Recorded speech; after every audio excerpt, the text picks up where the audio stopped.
Ya, ada sedikit cerita daripada sosok wanita yang mulia yang bernama Rabiatul Adawiyah. Siapa yang tidak mengenal Rabiatul Adawiyah? Sosok daripada seorang wanita panutan daripada kaum muslimah di zaman sekarang.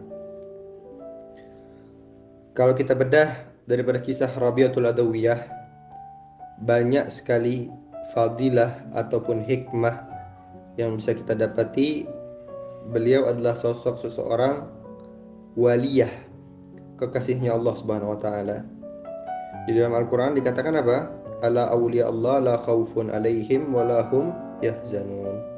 Para kekasih Allah itu, mereka itu adalah orang yang nggak ada takut-takutnya dan juga nggak ada sedih-sedihnya. Maknanya nggak takut sama apa? Nggak takut sama yang selain Allah. Nggak takut hal dunianya diambil. Yang pasti cukup baginya Allah ridha sama dia, Allah cinta sama dia. Itu para kekasih Allah begitu. Salah satunya Rabiatul Adawiyah. Sampai suatu ketika Rabiatul Adawiyah ini sering menjalankan daripada amalan sholat sunnah, yaitu di setiap malamnya beliau selalu sholat ribuan rakaat di setiap malam. Seseorang bertanya kepada Rabi'ah, "Ya Rabi'ah, wahai Rabi'ah, apa yang kamu harapkan dengan kamu yang sholat di setiap harinya ribuan rakaat?"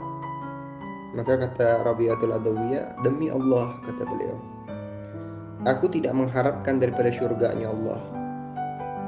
Dan aku juga tidak mengharapkan dan aku juga tidak takut akan masuk dalam nerakanya Allah. Tapi yang aku harapkan hanya satu yang aku harap dan hanya satu yang aku pinta." Apa yang Rabi'ah harapkan dan apa yang Rabiatul Adawiyah pinta? Saya hanya meminta tatkala dibangkitkan di padang mahsyar nanti, di mana matahari satu jengkal di atas kepala manusia, para nabi duduk di atas bangku kenabian. Saya dipanggil oleh Rasulullah.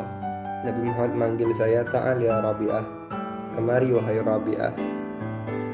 Dielus kepalaku oleh Nabi Muhammad dan saya dibanggakan di depan daripada umat-umatnya yang lain. Maknanya apa? Maknanya Rabiatul Adawiyah hanya menginginkan agar diridhai daripada Allah Subhanahu wa taala, diridhai oleh Nabi Muhammad SAW. Maka ini adalah tingkat daripada keimanan tertinggi yang harus kita ketahui. Sampai suatu ketika Rabiatul Adawiyah, ada sosok seorang pencuri yang ingin masuk ke dalam rumahnya, ingin merampas ataupun mencuri daripada harta yang ada di dalam rumah Rabiatul Adawiyah. Tatkala pencuri ini masuk, pada saat dia mendapatkan harta tersebut ingin keluar, maka semua pintu tertutup. Kalau dia lepas daripada barang curian tersebut, maka pintunya semuanya terbuka. Pintu jendela terbuka, pintu rumah terbuka. Tapi kalau dipegang ketutup semua. Maka dia mendengar daripada suara bisikan apa? In kanatul habibu batanam fal habibu la yanam. Tatkala seorang kekasih ini tidur, maka kasih ini memiliki daripada sosok seorang kasih yang tidak pernah tidur. Itu siapa? Allah Subhanahu wa taala. Mengapa saya ceritakan kisah sedikit daripada Rabiatul Adawiyah? Karena banyak sekali yang ada di kota Tarim ini. Beliau banyak sosok seseorang yang mengikuti daripada Sayyidatuna Fatimah. Tidaklah Rabiatul Adawiyah menjadi sosok wanita yang soleha ini kalau beliau tidak mengikuti daripada jejak Sayyidatuna Fatimah Zahra binti Muhammad sallallahu alaihi wasallam. Sampai-sampai di kota Tarim ada satu wanita yang bernama Syaikhonah Sultanah. Beliau adalah orang yang hidup di zaman Al-Habib Abdurrahman As-Segaf. Siapa Al-Habib Abdurrahman As-Segaf? Al-Habib Abdurrahman As-Segaf adalah salah satu ulama besar yang ada di kota Tarim, bahkan dijuluki Sayyidina Faqih Muqaddam Tsani. Maka ikhwani wa akhwati fillah, kalau ingin mengetahui banyaknya daripada para habaib, salah satunya banyak daripada habaib yang memiliki kakeknya beliau itu adalah Al-Habib Abdurrahman As-Segaf. Al-Habib Abdurrahman sosok daripada wali yang sangat luar biasa. Kalau saja Al-Habib Abdurrahman As-Segaf itu, beliau itu sampai kata Imam Muhdar, "Kana abati," kata beliau, "yatamalmal fi firashi."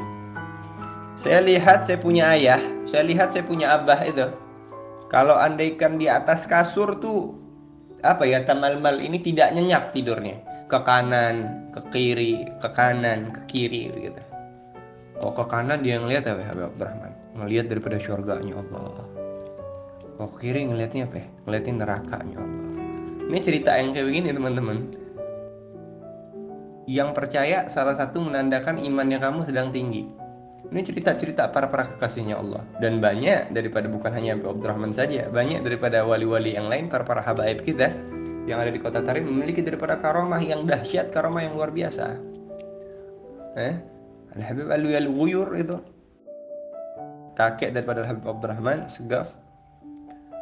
Beliau kalau andaikan tahiyatnya, mungkin teman-teman pernah mendengar kisah daripada Isra wal Mi'raj, pertemuan daripada seorang kekasih kepada kekasih, pertemuan daripada seorang pecinta dengan yang dicintai, yaitu Allah Subhanahu wa taala dan Nabi Muhammad sallallahu alaihi wasallam.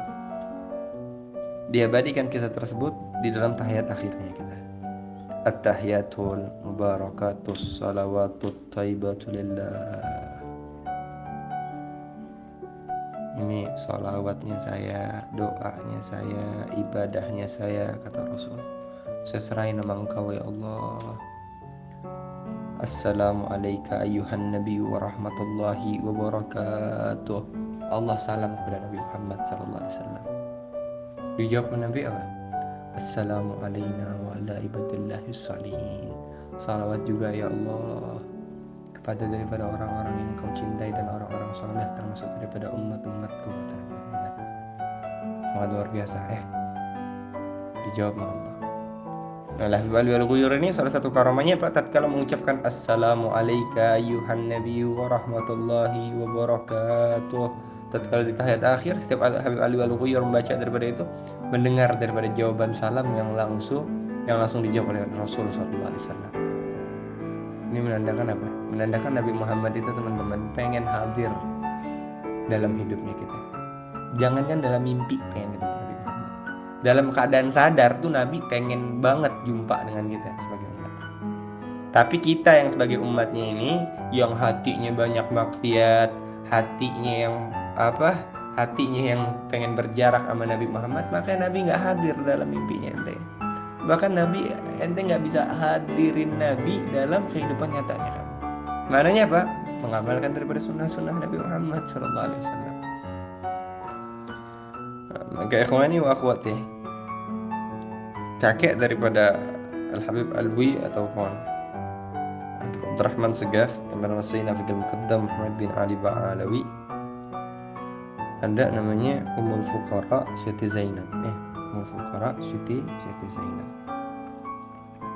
Ummul Fuqara ini, Siti Zainab ini, beliau ini adalah salah satu waliyah yang luar biasa. Julukannya apa? Ummul Fuqara. Ummul Fuqara apa artinya? Ibunya daripada orang-orang fakir. Punya pakaian cuma satu beliau. Kalau pengen ganti pakaian, dicuci pakaian, ditunggu kering baru pakai lagi tuh pakaian. Kalau di Yaman ini jemur pakaian mungkin setengah jam udah kering. Karena panasnya panasnya luar biasa, panas yang ada di sini. Nah, makanya tuh para wali-wali yang ada di Kota Tarim luar biasa. Tadi Ana nyebut Syekhana Sultanah ya. Nah, lupa cerita. Syekhana Sultanah itu orang yang hidup di zaman Al-Habib Abdurrahman Segaf. Bahkan Habib Abdurrahman Segaf pernah berkata sama Syekhana Sultanah pengen banget, Beb, nikahin saya. Minta dinikahin sama Habib Abdurrahman Segaf. Tapi Habib Abdurrahman Segaf bilang apa kata Habib Abdurrahman, ente nggak nikah sama saya di dunia, tapi insya Allah kamu akan nikah sama saya di akhirat, nanti di surga Allah Subhanahu wa taala. Wahakadha, dan seperti inilah para wanita-wanita yang ada di Kota Tarim. Makanya kita kalau pengen bilang, saya pengen ngikutin jejak Sayyidah Fatimah, kadang ada yang minder ya. Saya kalau andai kan ikut Sayyidah Fatimah kan anak Nabi, Beb, kita siapa Beb pengen ngikutin begitu. Kayaknya sulit banget kita pengen ngikutin gitu. Maka ikuti jejak para ahli Tarim yang hidup di zaman seperti kita zaman sekarang. Yang bahkan wanita di Kota Tarim, kalau andai kan kamu berjalan di belakangnya, suatu aib bagi penduduk kota sini. Kalau kamu pengen berjalan, maka harus daripada sosok laki-laki itu berjalan di depan sosok wanita. Karena apa? Karena takut daripada seorang laki-laki melihat daripada lekukan daripada tubuh yang ada di wanita Tarim. Padahal pakaian wanita Tarim udah besar-besar, gede-gede. Bahkan kalau kita jalan di satu jalan atau satu gang gitu, kalau di Indonesia tuh ada namanya satu gang gitu. Jalan di satu gang, ada laki-laki jalan di situ, wanita jalan juga di situ. Maka dia cari, laki-laki itu bakal cari jalan yang lain karena takut ya, takut daripada kalau jalan berduaan takut terjadi fitnah. Makanya sebagaimana sabda Nabi Muhammad, la yakhuluna imra'atan wa rajulin illa salasihima syaitan. Maka kata Nabi Muhammad, tidaklah kalau ada laki-laki dan perempuan yang berdua-duaan aja, yang ketiganya bisa jadi syaitan. Maka tanbih buat kita di zaman sekarang, jangan sampai berdua-duaan dengan yang bukan mahramnya kita. Wallahu a'lam.